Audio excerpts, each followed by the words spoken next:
बिमल बहुत परेशान था। उसे समझ में नहीं आ रहा था कि वो इस परिस्थिति से कैसे निपटे। वो अपनी माँ को बहुत चाहता था, किंतु उसकी पत्नी और बच्चे उसकी माँ से बहुत दूर भागते थे, क्योंकि उसकी माँ की एक आँख नहीं थी और साथ ही उसकी कमर भी 90 अंश पर झुकी थी।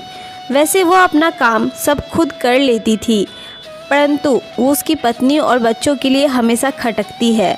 दादी, आप ऊपर के कमरे में जाओ, मेरे दोस्त आ रहे हैं, बिमल के बेटे अखिल ने बड़े बेरुखी से कहा। पर बेटा, मैं तो यहाँ बहुत दूर बैठी हूँ, बिमल की माँ ने बहुत प्यार से कहा। नहीं, आप उनके सामने मत रहो, वो मुझे चिढ़ाते हैं, अखिल ने ज़ोर से डांटते हुए कहा। क्या हुआ अखिल, क्यों चिल्ला रहे हो? बिमल की पत्नी कामनी ने किचन से ही आवाज़ लगाई। देखो ना माँ, ये दादी यहीं ड्राइंग रूम में बैठी हैं और मेरे दोस्त आ रहे हैं, अखिल ने शिकायत भरे लहजे में कहा। माँ जी, आप ऊपर चली जाओ, क्यों हम लोगों को लजवाती हो? कामनी ने बेटे का पक्ष लेते हुए कहा। बेचारी सरस्वती चुपचाप उठकर जीने के सहारे ऊपर जाने लगी।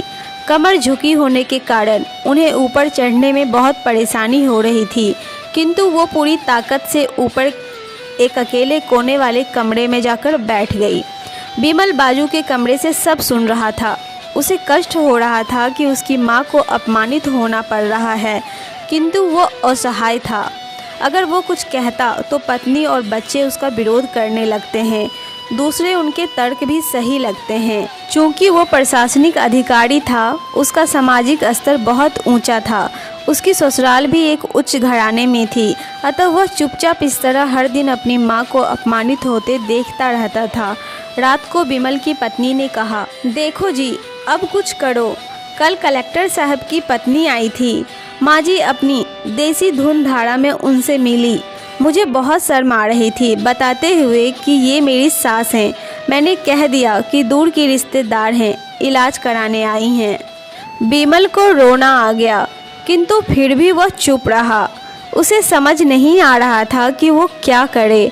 अपने बेटे की मनःस्थिति को सरस्वती अच्छी तरह से जानती थी और बेटे को कोई कष्ट ना हो, इसलिए वो हर बात को चुपचाप सह लेती थी।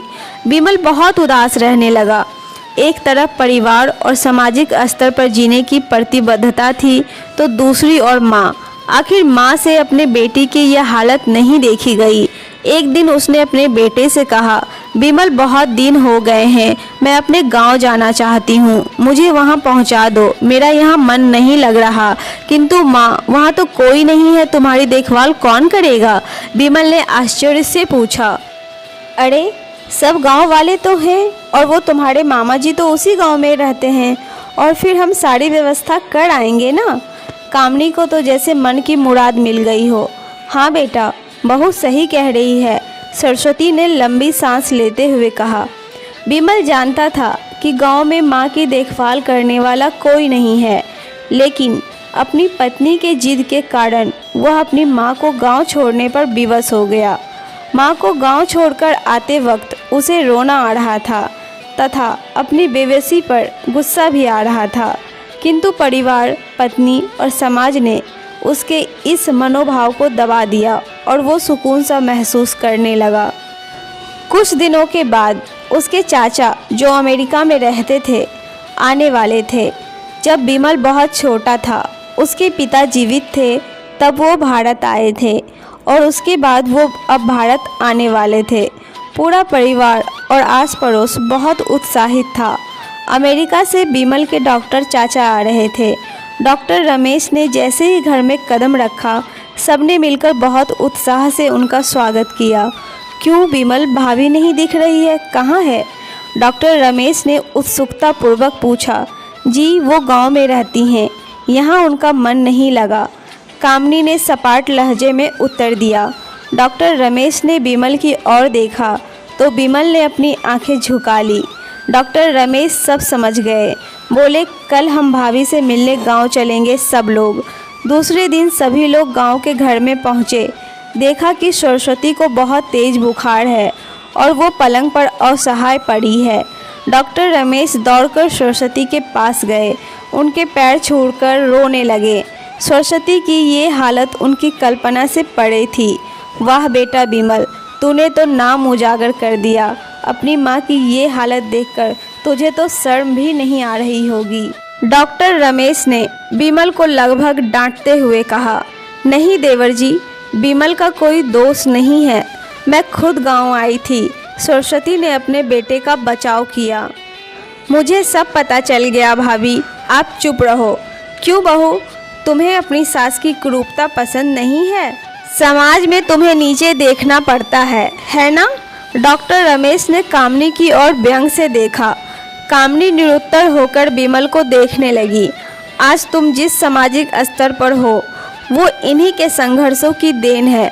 और बेटा बिमल, तुम्हें शायद मालूम ना हो कि बचपन में जब तुम 1 साल के थे तब छत से नीचे गिरने के कारण तुम्हारी एक आंख फूट गई थी और तुम्हारी रीढ़ की हड्डी में भी समस्या थी। तब तुम्हारी इस कुरूप माँ ने अपनी एक आंख और अपनी बोन मैरो देकर तुम्हें इतना सुंदर स्वरूप दिया था। कामनी बेटा, इतने सालों तक संघर्ष करके बेटे को प्रशासनिक अधिकारी बनाने वाली इस संघर्षशील औरत की तुम लोगों ने यह दशा कर दी। तुम्हें ईश्वर कभी माफ़ नहीं करेगा। डॉक्टर रमेश की आंखों से अश्रु जल धारा बह रही थी। अब भाभी, आप मेरे साथ अमेरिका जाएंगी, यहाँ इन स्वार्थी लोगों के बीच नहीं रहेंगी। डॉक्टर रमेश ने सरस्वती से कहा। बिमल को तो काटो तो खून नहीं था। डॉक्टर रमेश जो उसके चाचा थे, उन्होंने जो राज बताया उसके बाद तो बिमल को यही लग रहा था कि उससे ज़्यादा पापी इंसान इस दुनिया में कोई और है ही नहीं। वह दौड़ता गया और माँ सरस्वती के कदमों में लिपट गया। माँ, मेरा अपराध अक्षम्य है। मैं जानबूझकर चुप्पी साधे रहा, आपका अपमान करवाता रहा। आप ही उस घर में मेरे साथ रहेंगी और कोई नहीं। बिमल ने आग्नेय दृष्टि से अपनी पत्नी और बच्चे को देखा। कामनी को भी बहुत पश्चाताप हो रहा था, किंतु उसकी हिम्मत नहीं हो रही थी कि वो सरस्वती से आंख मिलाए।